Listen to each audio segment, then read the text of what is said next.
bahwa kebohongan-kebohongan yang pengajar itu terlihat dari situ. Waktu sekan ngambang gitu ya, Ka'bah itu. Ternyata setelah sekarang dilihat, ternyata bohong guru itu. Saya pada waktu ingat, Pak Dulkadir mengatakan gini, kamu besok naik haji, melihat watu gantung tanpa cantel. Jadi watu sekan ngambang gitu ya, Ka'bah itu. Ternyata setelah sekarang dilihat, ternyata bohong guru itu. Ya tidak mungkin ngambang. Ternyata itu bahkan disitulah saya tahu bahwa kebohongan-kebohongan yang pengajar itu terlihat dari situ. Benar, ini saya ingat terus ya.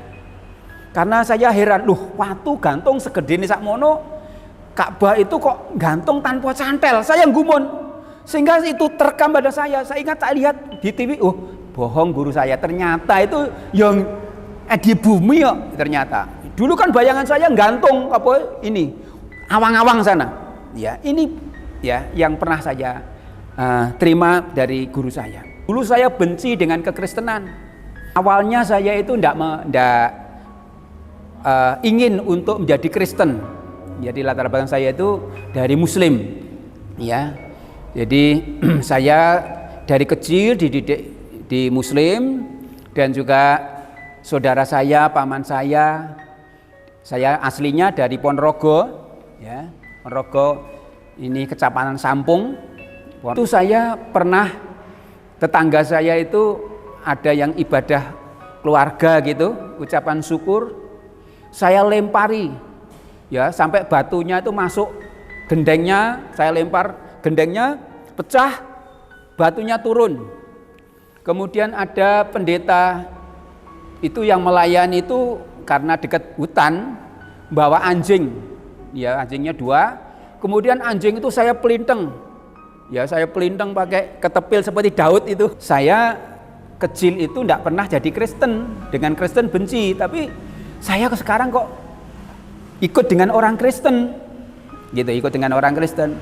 Nah, saya pada waktu itu pertama-tama tuh saya masih sembahyang, sholat, ya, seperti biasanya saya puasa, kemudian malam itu tahajud gitu ya, seperti yang saya lakukan waktu masih Muslim. Saya masih ini Pak Pendeta saya itu dibiarkan aja. Guru saya tahu bahwa saya itu latar belakang dari Muslim. Akhirnya berusaha untuk dijadikan Muslim saya. Ya, kamu ikut saya, tak ragati. Ya, namanya Pak Somad waktu itu, ya, Pak Somad. Tapi saya matur dengan bapak angkat saya itu, enggak usah, kamu ikut di sini saja, ya, sekolahkan, ya. Dipengaruhi saya di sekolah itu. Dan pada waktu itu yang Kristen di kelas saya itu hanya 2 orang, ya. Saya yang jadi Kristen baru dengan teman saya, ya, ini. Saya sering diolok-olok, saya pelajaran agama itu diolok-olok, ya. Kemudian saya keluar tidak boleh. Saya ikut tapi seringkali diolok-olok, ya. Tapi memang ikut Tuhan itu memang harus perjuangan seperti itu. Kemudian berhenti, kalau tidak berhenti tak laporkan kepala sekolah, langsung berhenti, ya, Pak Abdul Karim ini untuk ngolok-ngolok saya. Kemudian pada waktu itu saya jadi orang Kristen, ya puji Tuhan, meskipun dipengaruhi saya, ya, tapi saya tetap kuat. Shalom, haleluya, puji Tuhan. Bolehkah orang Kristen berdusta dalam segala hal? Bolehkah orang Kristen berdusta akan peristiwa-peristiwa yang berhubungan dengan kerohanian, keimanan, keyakinan? Maka jawabannya adalah tidak. Yesus sendiri dengan tegas mengatakan bahwa di surga tidak ada orang pendusta atau pembohong. Karena itu orang yang berdusta dan berbohong dipastikan dia tidak akan pernah bersama-sama dengan Yesus di dalam surga. Saudaraku, beberapa kali kita terus dipertontonkan, diperlihatkan bagaimana orang-orang akhirnya meninggalkan ajaran lama mereka. Karena mereka merasa dibohongi. Mereka merasa mereka itu selalu mendapatkan pengajaran-pengajaran yang tidak sesuai dengan faktanya. Itulah alasan mengapa mereka mantap dengan iman kekristenan. Kali ini kita akan mendengarkan seorang pembenci Kristen, seorang yang sangat anti dengan Kristen, namun ketika dia menerima dari guru-gurunya pengajaran-pengajaran yang diketahuinya berbohong, akhirnya dia mantap untuk ikut Yesus. Bagaimana kisah selengkapnya? Selamat mengikuti kesaksian berikut ini. Saya memperkenalkan, nama saya Dr. Andes Daud Rebo STH. Saya sebagai gembala di gereja GPPS Kunci Daud Kabupaten Sukoharjo ini. Juga saya sebagai ketua Badan Musyawarah Kabupaten Sukoharjo yang saat ini dari tahun 2006 sampai sekarang masih saya menjabat sebagai ketua Badan Musyawarah Antar Gereja di Kabupaten Sukoharjo ini. Saya ingin perkenalkan diri saya ini, dan juga saya melayani di gereja ini, Barakan ini sudah kurang lebih 22 tahun. Ya, puji Tuhan, suka duka dalam pelayanan ini luar biasa. Ya. Namun kami sangat bersyukur Tuhan menuntun langkah demi langkah kami sehingga gereja ini ada kemajuan dan perkembangan. Demikian juga di dalam pelayanan kami sebagai ketua Badan Musyawarah Antar Gereja Kabupaten Sukoharjo ini, hubungan dengan pemerintah Sukoharjo cukup baik. Bahkan gereja-gereja telah kami perjuangkan dapat bantuan dari pemerintah untuk Kabupaten Sukoharjo ini. Ya, kami sangat bersyukur sehingga gereja-gereja di Sukoharjo ini juga mendapatkan bantuan hibah dari Pemda Kabupaten Sukoharjo. Ini yang kaitannya dengan tugas saya di BAMAK atau Badan Musyawarah Antar Gereja Kabupaten Sukoharjo ini. Kemudian saya ingin bersaksi, ya, Tuhan itu sungguh luar biasa. Ya, awalnya saya itu tidak ingin untuk menjadi Kristen. Jadi latar belakang saya itu dari Muslim, ya. Jadi saya dari kecil dididik di Muslim, dan juga saudara saya, paman saya aslinya dari Ponorogo, ya. Ponorogo ini Kecamatan Sampung, Ponorogo, Moroto, itu daerah warok-warok di sana itu. Ilmu-ilmu. Jadi Islam tapi juga ilmu kejawen itu dari bapak saya, semua keluarga saya begitu. Bahkan ada yang jadi dukun, ya itu yang karena kami latar belakang di Ponorogo, khususnya di daerah Moroto itu. Ya, puji Tuhan, Tuhan itu sungguh luar biasa memanggil saya. Saya tidak mengira kalau saya ini jadi Kristen. Dulu saya benci dengan kekristenan. Saya kelas 4 atau 5 SD itu saya pernah, tetangga saya itu ada yang ibadah keluarga gitu, ucapan syukur, saya lempari, ya, sampai batunya itu masuk gendengnya, saya lempar gendengnya, pecah, batunya turun. Kemudian ada pendeta itu yang melayani itu karena dekat hutan, bawa anjing, ya, anjingnya 2. Kemudian anjing itu saya pelinteng, ya, saya pelinteng pakai ketepil seperti Daud itu. Ya, jadi seperti Daud itu. Kecil saya itu cari burung ya pakai itu, ya, karena enggak punya tembak waktu itu, ya. Sehingga saya pada waktu itu ada anjingnya pendeta itu, saya ketepil itu, ya, pelinteng naik dari ya. Akhirnya kena kepalanya, putar itu, ya, putar karena kesakitan, sampai orang-orang itu ramai. Wah, siapa ya yang melempar anjing ini? Anjingnya ini apa? terpelanting-pelanting itu ya, karena pas kena kepala itu dekat mata itu kena batu. Wah, ini kecilan saya seperti itu. Kemudian saya itu tahun 1977 itu saya tamat dari SD. Ya, dari SD saya pengen sekolah ke kota waktu itu ya. Lah, ayah saya itu meninggal, saya masih usia 3 tahun. Waktu itu adik saya juga masih kecil, baru lahir. Ayah saya sudah meninggal. Ya, kemudian saya ingin sekolah. Ya, pada waktu itu ingat saya itu Menteri Pendidikan itu Daud Yusuf. Ya. Kemudian merubah tahun ajaran itu, dulu itu kan tahun ajaran Januari, diubah menjadi Juli. Ya, itu tahun 1977. Lah, waktu itu saya baru selesai tamat SD. Kemudian saya pengen sekolah ke kota. Kemudian ada temen gitu, ayo kalau kamu ingin sekolah ke kota ikut aku. Nah, tidak tahunya itu teman itu pernah tinggal di panti asuhan. Ternyata saya diajak ke sana, tapi tidak ngomong kalau itu panti asuhan.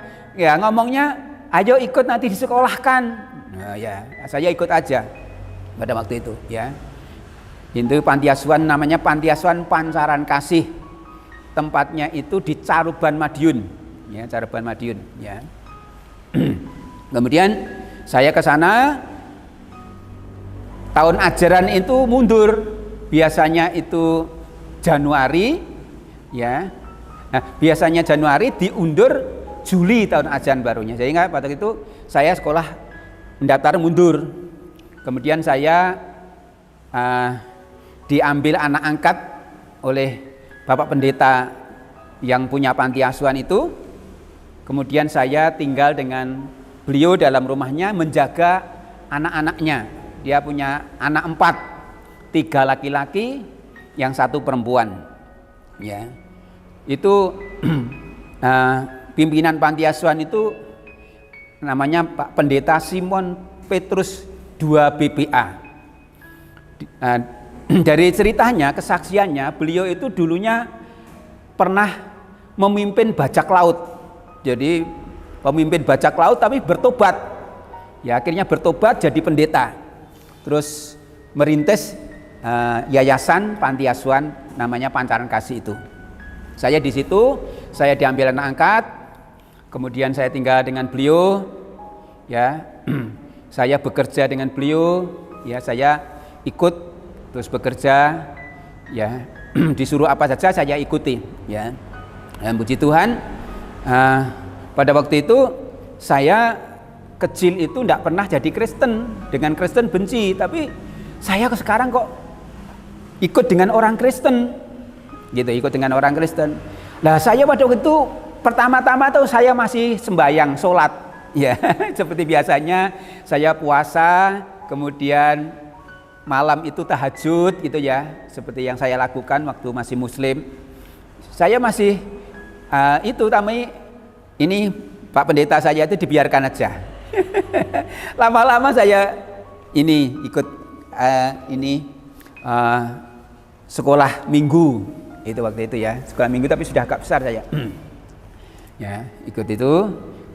Terus saya sekolah di SMP.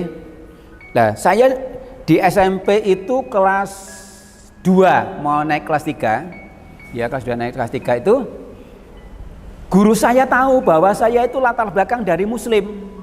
Akhirnya berusaha untuk dijadikan muslim saya. Ya, kamu ikut saya, tak ragati. Ya, namanya Pak Somad waktu itu, ya, Pak Somad. Tapi saya matur dengan bapak angkat saya itu, enggak usah, kamu ikut di sini saja, ya, sekolahkan, ya. Dipengaruhi saya di sekolah itu. Dan pada waktu itu yang Kristen di kelas saya itu hanya 2 orang, ya. Saya yang jadi Kristen baru dengan teman saya, ya, ini. Saya sering diolok-olok, saya pelajaran agama itu diolok-olok, ya. Kemudian saya keluar tidak boleh. Saya ikut tapi seringkali diolok-olok. Ya. Tapi memang ikut Tuhan itu memang harus perjuangan seperti itu. Kemudian satu saat saya sudah kelas 3. Ada guru saya yang muslim itu ngolok-ngolok saya. Saya sempat marah. Mejanya tak gedor semua. Ya. Dan ternyata pada waktu itu guru saya itu namanya Pak Dul Karim. Saya marah, diam, saya suruh diam. Waktu dia ngajar, saya berani waktu itu. Tidak tahu kok saya kok langsung ada seperti pimpinan Roh Kudus gitu. Saya stop guru ngajar, berhenti. Kalau tidak berhenti, tak laporkan kepala sekolah, langsung berhenti. Ya Pak Dul Karim ini untuk ngolok-ngolok saya. Ya waktu itu. Ini luar biasa, ini pengalaman saya. Dan saya pada waktu ingat, Pak Dul Karim mengatakan gini, kamu besok naik haji. Melihat watu gantung tanpa cantel. Jadi watu sekan ngambang gitu ya, Ka'bah itu. Ternyata setelah sekarang dilihat, ternyata bohong guru itu. Ya enggak mungkin ngambang. Ternyata itu bahkan setelah saya tahu bahwa kebohongan yang pengajar itu terlihat dari situ. Benar ini saya ingat terus ya. Karena saya heran, watu gantung segede ini sakmono, Ka'bah itu kok gantung tanpa cantel. Saya gumun, sehingga itu terekam pada saya. Saya ingat saya lihat di TV, bohong guru saya. Ternyata itu yang di bumi ya ternyata. Dulu kan bayangan saya gantung awang-awang sana. Ya ini ya yang pernah saya terima dari guru saya. Kemudian pada waktu itu saya jadi orang Kristen. Ya puji Tuhan, meskipun dipengaruhi saya, ya, tapi saya tetap kuat. Ya puji Tuhan itu. Ya. Kemudian saya dari SMP nerusin sekolah ke STM waktu itu. Ya. Pertimbangan saya masuk di STM itu masuk sore, karena pagi saya harus kerja, harus membantu. Ya karena saya ikut orang, saya harus bantu kerja pagi itu. Ya. Jadi sore itu sekolah saya sore. Ya setelah selesai dari STM, saya kuliah di IKIP Madiun. Ya, di IKIP Madiun. Ya, saya kuliah sambil bekerja itu. Jadi saya itu sekolah, kuliah sambil bekerja untuk mencukupi ya. Puji Tuhan, Tuhan buka jalan ya. Saya kuliah juga dulu tidak mikir kuliah, tapi ternyata puji Tuhan, Tuhan buka jalan. Tuhan itu memberi kemurahan saya bisa kuliah ya. Dan mujizat Tuhan yang luar biasa. Ya, saya sering waktu akan bayar semesteran, ternyata Tuhan gerakkan orang untuk memberi uang saya untuk bayar semester. Itu sering yang saya dapat mujizat-mujizat yang luar biasa. Akhirnya saya itu waktu ini SMP yang pada waktu itu SMP kelas 2 mau naik kelas 3 itu saya itu pernah mengalami sakit ya. Saya lumpuh waktu itu, ya sudah ikut orang lumpuh, itu pernah mengalami sakit itu. Saya juga tidak tahu sakitnya apa kok langsung saya lumpuh, tidak bisa jalan kurang lebih 6 bulan waktu itu. Terus kemudian, waduh kaki saya kecil, terus saya berdoa. Waktu itu memang Kristen saya juga belum kuat, waktu itu saya Islam sudah biasa untuk sembahyang dan sebagainya. Ya. Kemudian saya puasa 3 hari 3 malam ya. Pada waktu malam saya tahajud ya, meskipun saya sudah ikut ini saya masih bisa tahajud malam itu. Dan saya ingin ketemu Sang Pencipta, karena waktu itu dalam situasi bimbang saya ikut Kristen dan saya pengen ketemu dengan Tuhan Sang Pencipta itu ya. Pada waktu itu saya sudah puasa 3 hari 3 malam. Hari ketiga itu saya malam itu jam 2 itu saya meditasi. Ya, seperti orang Kristen kalau berdoa khusus gitu ya. Saya juga begitu ya. Karena saya juga pernah dilatih untuk meditasi. Ya, dilatih meditasi pernah. Akhirnya saya juga seluruh kehidupan saya malam itu saya ngomong dengan pasti ada yang menciptakan saya. Dan saya pengen ketemu Sang Pencipta itu. Kemudian saya malam itu ya semedi tahajud itu saya hening gitu ya. Saya hening berdoa begitu. Di kamar saya itu ada seperti angin dari atas itu. Angin itu dari atas.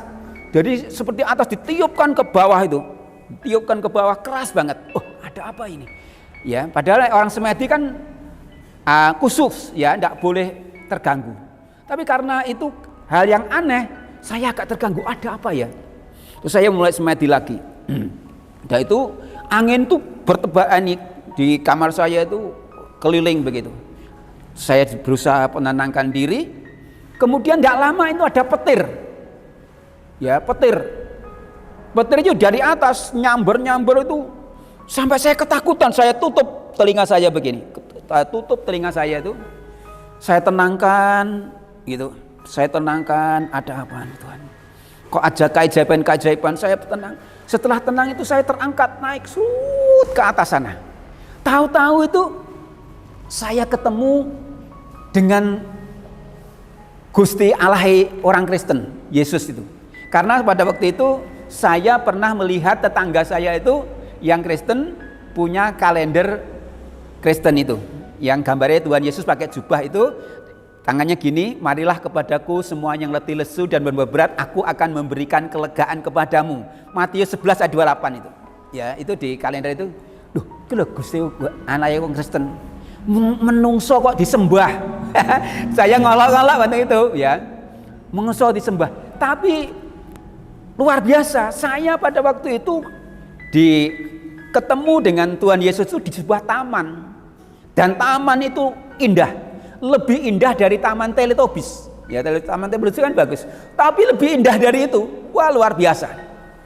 Dan pada waktu itu saya di bawah, ya, Tuhan Yesus itu, saya ngertinya Tuhan Yesus itu karena dari kalender itu, ya. Kalau Gusti Yesus itu, Gusti wong Kristen itu, ya, di situ. Dan pada waktu saya lihat itu sama dengan kalender itu, gambar di kalender persis, ya.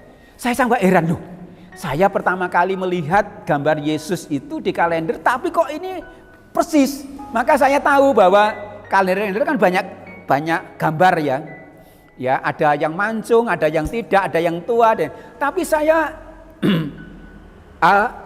pada waktu itu tahu persis. Oh, Yesus yang saya temui begini itu. Kalender itu ada yang beda, ada yang hampir sama. Ya, itu yang pengalaman saya. Dan Tuhan katakan, kamu akan kupakai.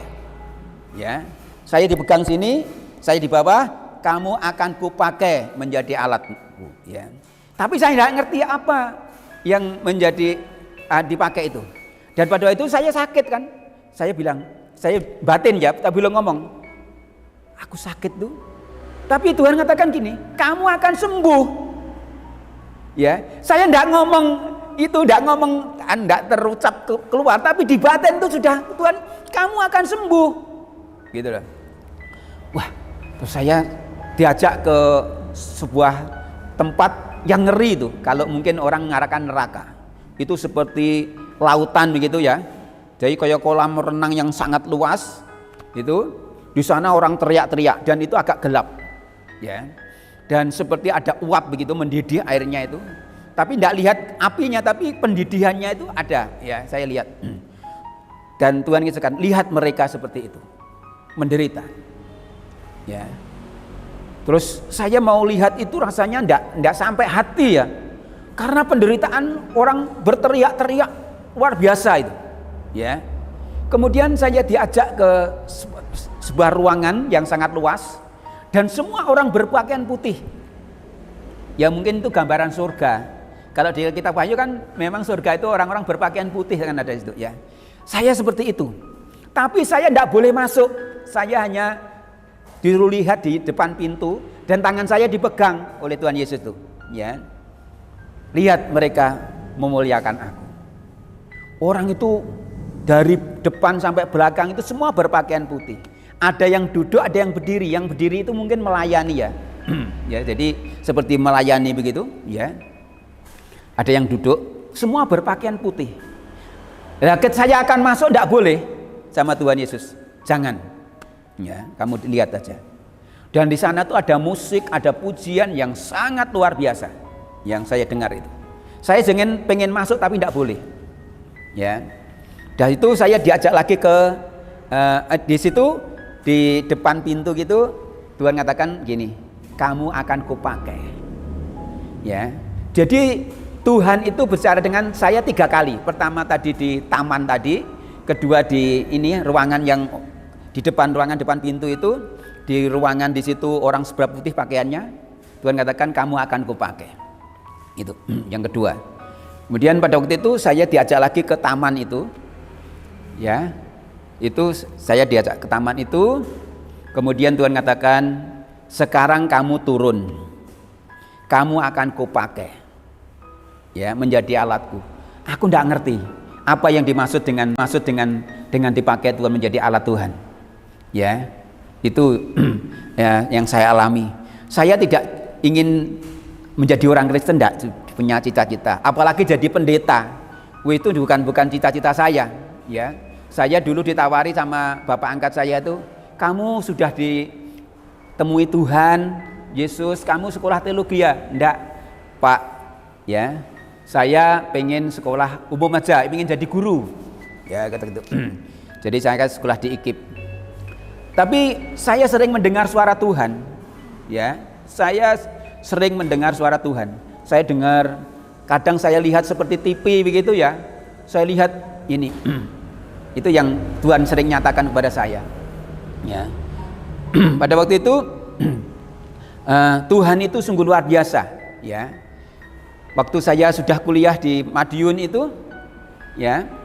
Waktu Tuhan katakan saya sudah semester 8 ya itu, sudah hampir selesai. Tuhan katakan kamu harus melayani aku. Saya bingung pada waktu itu. Ya, saya cita-cita jadi pendeta. Tapi saya karena sering suara itu kepada saya bilang gini, Tuhan, saya ingin mujizat Tuhan terjadi dalam hidup saya. Akhirnya Tuhan menguji dengan mujizat.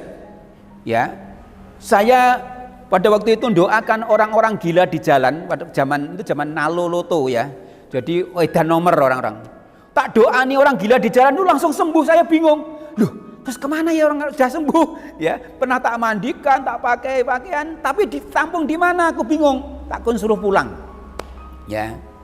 Jadi beberapa orang saya tangani, yang sejak rumahnya saya serahkan kepada keluarga. Ya. Itu saya cinta mula-mula saya Tuhan menyatakan kepada saya dengan mujizat itu. Sehingga saya pada waktu golek orang edan-edan di jalan. Padahal dulu saya takut dengan orang gila. Saya tidak takut, ya. Jadi orang gila itu langsung tak doakan, tak mandikan yang laki-laki, tapi perempuan saya tidak karena perempuan harus ada teman yang perempuan. Saya sering menangani laki-laki, ya, tak mandikan, tak cukur, ya, ini, ya. Jadi itu yang pernah saya alami. Tuhan itu sungguh luar biasa, ya, menyatakan saya minta mujizat ya diuji dengan mujizat. Ya, pernah satu saat itu saya makan tidak punya lauk. Tuhan, aku pengen lauk. Tahu-tahu di dapur saya itu ada lauk, siapa yang bawa tidak ngerti. Ini yang saya ini Tuhan nyatakan luar biasa. Ini dari mana saya tidak ngerti, tapi itu ada, sudah tak makan aja. Ini berkat Tuhan. Ya, sampai Tuhan menyatakan dengan banyak cara, ya, untuk saya supaya pengen bisa jadi hamba Tuhan. Saya dulu juga sudah ngajar di SMK Katolik di Caruban, di Madiun, ya, ngajar di SMK Katolik. Itu. Kemudian sambil melayani saya juga sudah, ya. Kemudian saya pernah sekolah di sekolah di SETAS, sekolah Alkitab, sekolah tinggi Alkitab Surabaya. Ya, di situ akhirnya saya selesai dari IKIP, saya sekolah lagi di sana, kemudian kembali ke pelayanan. Dan Tuhan itu menyatakan luar biasa. Pernah saya nangani orang disantet. Ya, Tuhan itu menyatakan ini loh yang nyantet orangnya. Tahu saya. Karena saya lihat seperti di TV. Jadi saya sama dengan lihat di TV, ya. Ya, dukunnya ini, ya, pada waktu itu dukunnya perempuan, tangannya potol-potol karena kena kusta. Dukunnya itu tambah potol-potol tangannya. Loh, kok gini? Tak cek, bener ternyata. Ya, dukun itu, ya. Itu yang pernah saya alami seperti itu. Kemudian saya doakan banyak orang, ya. Pernah ada orang gila sudah dipasung di daerah perbatasan Ngawi dengan Caruban. Namanya Dilan. Saya suruh lepas, langsung dilepas sembuh. Sampai orang-orang bingung, loh Pak, nanti gimana Dilan ngamuk, nggak warit? Nggak, sudah sembuh. Ya, akhirnya saya doakan sembuh Dilan itu. Ya, padahal sudah akan dibunuh karena ngamuan Dilan itu namanya. Ya, dan puji Tuhan, Tuhan itu nyatakan dengan luar biasa. Saya pernah doakan juga orang lumpuh.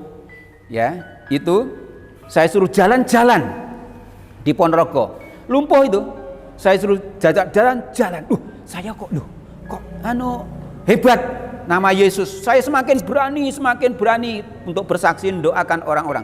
Ya, di daerah sini setelah saya di Sukarjo ini juga orang yang di toko Alfamart sebelah Alfamart itu juga ada orang lumpuh.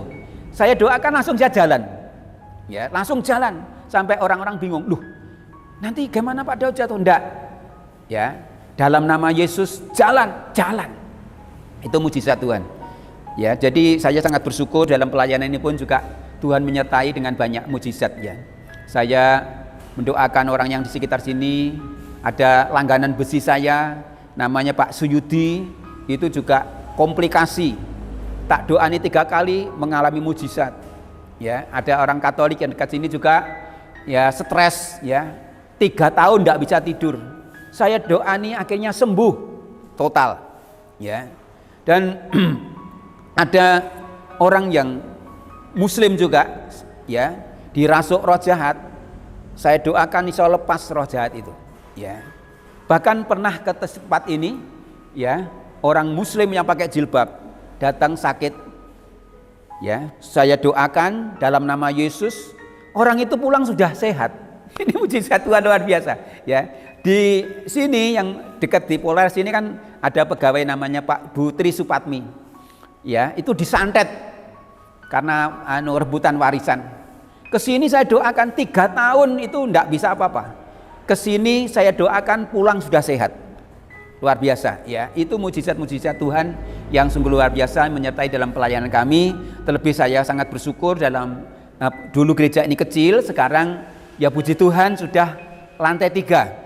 Dulu kecil gereja ini, ya pada waktu awal saya datang ini di sini dulu mertua yang melayani kecil, sekarang puji Tuhan ini sudah bisa membangun 3 lantai, ya lantai 1, 2 untuk gereja, lantai 3 itu untuk menara doa rencana, ya puji Tuhan. Tuhan menyatakan dengan mujizat. Pembangun ini juga waktu itu Tuhan katakan kamu bangun, ya loh, tidak punya uang, ya dan pada waktu itu nabung selama 6 tahun itu ya terkumpul dana itu hanya 55 juta ya. Akhirnya Tuhan suruh mulai saja seperti orang gila. Jemaat-jemaat ada bingung, Pak Daud mau bangun ini duit segitu gimana? Nggih pondasi aja kurang ya, pondasinya berapa? Pondasi sudah habis ya. Tapi saya percaya Tuhan akan menyatakan dengan luar biasa. Akhirnya pembangunan ini puji Tuhan ya bisa seperti ini, meskipun ini boleh dikatakan tinggal 50% dah untuk selesainya. Ya puji Tuhan ya, ini pembangunan ini lebih dari 1 M ya. Ya kira-kira 1/4 sampai jadi. Ya, ini karena mujizat pertolongan Tuhan. Ini sungguh luar biasa. Itulah kesaksian saya. Mungkin ada hal yang terselip, sebenarnya sangat banyak kalau kita saksikan mujizat Tuhan itu sungguh luar biasa ya. Jemaat-jemaat juga merasakan sungguh luar biasa ya. Pada waktu saya awal untuk membangun ini, ada jemaat yang mungkin takut atau bagaimana, saya bantu pergi. Sekarang sudah kembali lagi ya. Puji Tuhan ya, sungguh luar biasa. Saya bilang sama Tuhan, Tuhan kandangi ini sudah dibesarkan, Tuhan domba-domba itu kirim lagi ya. Dan sekarang domba-domba ini sudah kembali ke kami, bahkan bawa bandangan konco yang lain ya, sehingga akan menambah jumlah itu ya. Ya puji Tuhan, itu sungguh luar biasa. Kami bersyukur dalam pelayanan ini, memang suka duka dalam pelayanan itu luar biasa. Tapi Tuhan itu sungguh ajaib ya. Dalam saya mengurus perizinan dulu sangat sulit, itu mertua saya Bapak Pendeta Suripto merintis sangat sulit ya, izin tidak boleh ya. Tapi saya ngurus 2 bulan tidak ada, sudah bisa selesai. Ya, ini karena Tuhan. Bahkan Pak Bupati Sukarjo ini bisa meresmikan gereja ini. Ya, tanggal 2 21 November 2000 itu diresmikan, ya. Puji Tuhan, sungguh luar biasa. Bahkan kami sangat bersyukur Pak Bupati juga sudah membantu pembangunan ini, ya. Pembangunan tahap pertama itu dibantu 125 juta, kemudian dibantu lagi 25 juta, terus ini dibantu lagi 20 juta. Jadi sungguh luar biasa. Sehingga kami juga bersyukur para sponsor, donatur yang membantu kami, sebab kalau kami dari jemaat tidak mungkin itu, ya. Ya, tapi bersyukurlah jemaat itu juga bisa ambil bagian. Ya, saya bilang, saya khotbah pada waktu awal bangun itu 5 roti 2 ikan. Ya. Itu akan mengenyangkan banyak orang. Sekarang juga uang ini terbatas, tapi akan selesai pembangunan ini. Ternyata terbukti, ya. Kuasa mujizat Tuhan itu sungguh luar biasa, ya. Mujizat Tuhan sungguh hebat dan dahsyat, ya. Saya percaya Tuhan senantiasa akan memberkati dalam kehidupan kita.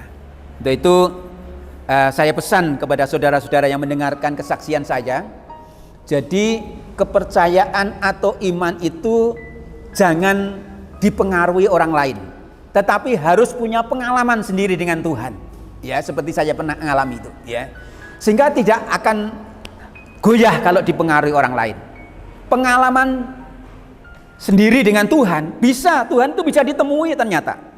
Seperti saya ingin ketemu, ternyata bisa ditemui juga, gitu ya. Ini jadi Tuhan itu bisa ditemui asalkan, ya, dalam firman Tuhan katakan orang yang suci akan melihat Allah. Tapi hati ini tidak suci tidak bisa.